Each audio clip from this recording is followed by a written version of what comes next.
5 साल का बच्चा पिछले बुधवार शाम हमारे पास इमरजेंसी विभाग में भर्ती हुआ था। बच्चे पिछले कुछ समय से पेट दर्द, उल्टी और पेट फूलने से परेशान था। मरीज के जो माता पिता थे उन्होंने बताया कि ये पिछले कुछ समय से जब भी कुछ खाता है तो उल्टी हो रही है। तो मरीज को हमने भर्ती किया, एवेलुएट किया।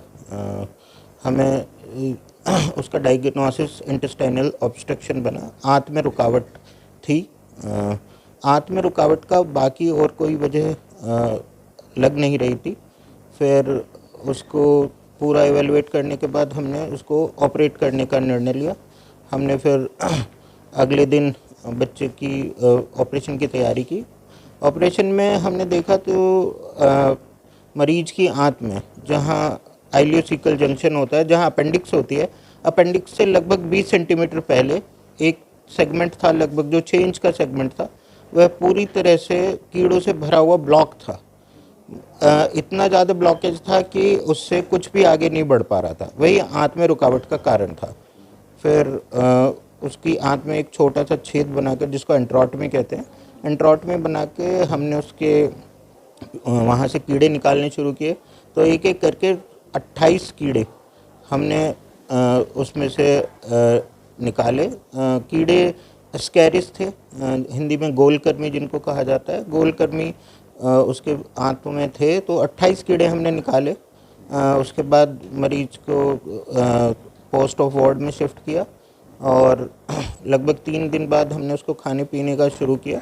बच्चा स्वस्थ है और छुट्टी कर दी गई है। वजह दरअसल एस्कैरिस का जो लाइफ साइकिल होता है उसमें फीको ओरल रूट होता है कि एस्कैरिस के अंडे मिट्टी में होते हैं और वो किसी वजह से अगर पेट में चले जाएं, आंत में चले जाएं, तो वहाँ पे वो जर्मिनेट होकर पहले लार्वा और फिर एडल्ट कीड़े में बदल जाते हैं।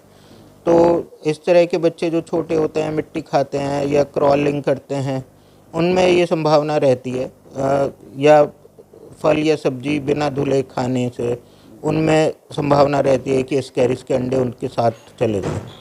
तो इसका बचाव भी यही है कि पर्सनल हाइजीन रखी जाए, बच्चों को इस बात के लिए ट्रेन किया जाए कि वो अच्छे से हाथ धो के चीज़ें खाएं। फल और सब्जियों के लिए ध्यान रखें माता पिता कि उनको अच्छे से धो के साफ़ करके तभी बच्चों को दें। यही उसका एक रीज़न था। उस बच्चा थोड़ा पुअर सोशो इकोनॉमिक स्टेटस से था, जहाँ थोड़ा पर्सनल हाइजीन नहीं उन्होंने मेंटेन की, किसी वजह से वो उसमें वर्म इन्फेस्टेशन हुआ और फाइनली जो प्रेजेंट किया वो ऑब्स्ट्रक्शन की तरह। इन्फेस्टेशन बहुत कॉमन है, अधिकांश बच्चों में मिलता है, पर ये थोड़ा सा कम परसेंट में होता है कि वो बच्चों को ऑपरेट की ज़रूरत पड़ जाए।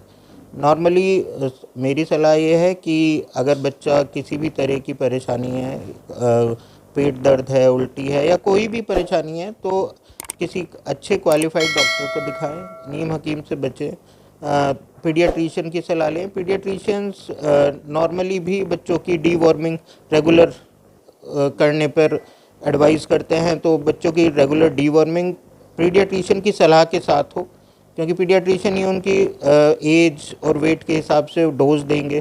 तो उससे इन सारी कंडीशंस से, कॉम्प्लिकेशंस से बचा जा सकता है। मतलब ये इंटेस्टाइनल ऑब्स्ट्रक्शन वर्म इन्फेस्टेशन का एक कॉम्प्लिकेशन आप कह सकते हैं। नॉर्मली नहीं होता है, पर कुछ केसेस में ऐसा भी हो जाता है।